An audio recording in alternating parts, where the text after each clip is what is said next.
Hey guys, so we're here to talk about trades today. My name is Connie. I'm Karishma. Sebastian. My name is Patrick, and this is our final acquisition. So first off, we started with our red paperclip, as everyone did, and then we moved on to a piece of candy, and as the candy is a perishable, we didn't want it to get damaged or get lost, so we then traded up to a pen, very, very nice blue pen. From the pen, we then traded with Connie's roommate, Vanessa, and we traded for a candle. Then Patrick and Sebastian took the candle to the Fenway flea market, and they traded it for a Picasso book. From the Picasso book, we went up to a tank top. Then it was put on Facebook Marketplace, and from the tank top, we went to our final acquisition, this crock pot. Our trades have been staying around the same value for a while now. So our past 5 trades, they're ranging anywhere between $10 or $5 to like $25 and then back down to like $15. So we wanted to really reach out and expand our reach to a bigger platform. So that's why I decided to hit up Facebook and join a couple of communities where you can sell stuff, trade stuff. And what I actually got was a gentleman who was actually interested in trading with the vintage shirt that we got. I started out by building common ground with them, which is part of the Chapter 3 negotiation genius. He was actually starting a trade journey of his own. He started with a red paperclip, and he found that the crockpot was pretty much stuck with him for a while. So we thought that by doing this trade, we can help each other out and win a win-win outcome. I'm going to talk about our first notable trade, which was actually our first trade. Before we got there, I took a positional approach to try to trade the paperclip specifically with my friend who collects Magic the Gathering cards. Well, the problem with that was that he didn't really see much value in a paperclip, and his reservation value was very high compared to my aspiration value, which was a card. And unfortunately, I didn't delve deeper into asking the whys. We accommodated for this by going to ISEC after class one day and just going up to taking a random approach strategy, asking if they wanted to trade the paperclip. This strategy worked very well because a sort of peer pressure occurred where they thought it was a novel idea, it was funny just to trade a paperclip, and we got a bunch of options that didn't quite fit our interests, like a old food lid, because of course our interest lied in getting a trade that we could trade up from other things. We wanted something of equal or higher value, and we wanted to maximize our number of trades, and with a food lid we can't do that. We ended up with a little blue candy, which we were very happy about. Moving on, we went to the Fenway flea market, and things didn't go as well as we expected because many of the vendors were focused on selling third-party goods, and they were basically focused on the paying customers. So the problem here was that our interests were misaligned, which made it very hard for us to strike any deals with them because their priority was understandably the actual buyers of the items they were selling. We ran into a lot of challenges and we faced few rejections along the way. However, we decided to change our strategy and try to identify vendors who were selling personal items. We did come across 2 vendors who stood out. The first girl was selling her personal items rather than like third-party goods, which kind of changed the dynamic for us. And we just took this chance, basically traded our 4-season apple spice candle for a Picasso art book. Diving deeper behind her rationale of this trade, we found out that she's a candle enthusiast with a massive collection, and that the unique scent of our candle had really stood out to her. The connection made all of the difference here. A big picture lesson that we took out from this was asking why to expand our options.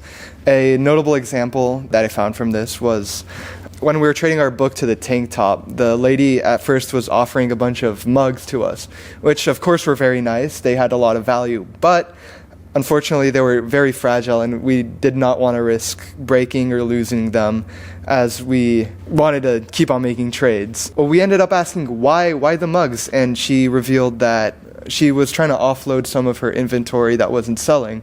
And now that we had that piece of information, we asked if she had any other pieces of inventory that she was having trouble offloading. Fortunately for us, she pointed us to the tank top that we ended up with. Both of the parties were very happy with the outcome because with the book, this vendor was able to expand her inventory, and we came out with another trade, a trade that was more durable. Another big picture lesson we learned is to come up with objective criteria, which we did in the example of trading from our candle to the Picasso book. So in between the candle to Picasso book trade, Patrick and Sebastian at the Fenway flea market, they went to different candle sellers and they got an appraisal of the candle to then denote it a proper monetary value, which we then use to further our trades. So when we traded up to the Picasso book, we looked at the monetary value of our candle and then the monetary value of the Picasso book to determine if it was actually a successful trade and a trade that we wanted to make. Now we're going to talk about one interesting thing that each of us learned from this trading lesson. For me personally, it was facing rejection, and it was very difficult at first because we got rejected over and over and over by like 5 or 6 vendors.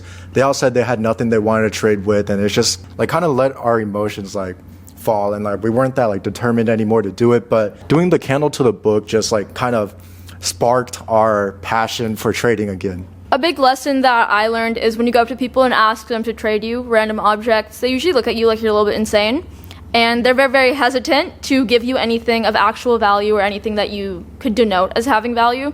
So it's really important to preface that you're doing this for a school project and that you're being graded on it, so then they're a little bit more open-minded and willing to trade with you instead of just looking at you like you're crazy, basically. And I think to piggyback on like what you said about being transparent, I think that's also a very important element in the negotiation. For example, our trade of the t-shirt with the lady, we were very straightforward with her, and we kept it transparent, saying that this is for our school project, basically building trust and relationship. I think that helped us succeed along the way as well. And I'd like to add on, there's definitely a time and place aspect of this. I remember after we attained the tank top, I brought it to a music gig just to see if anybody would want to get it from me.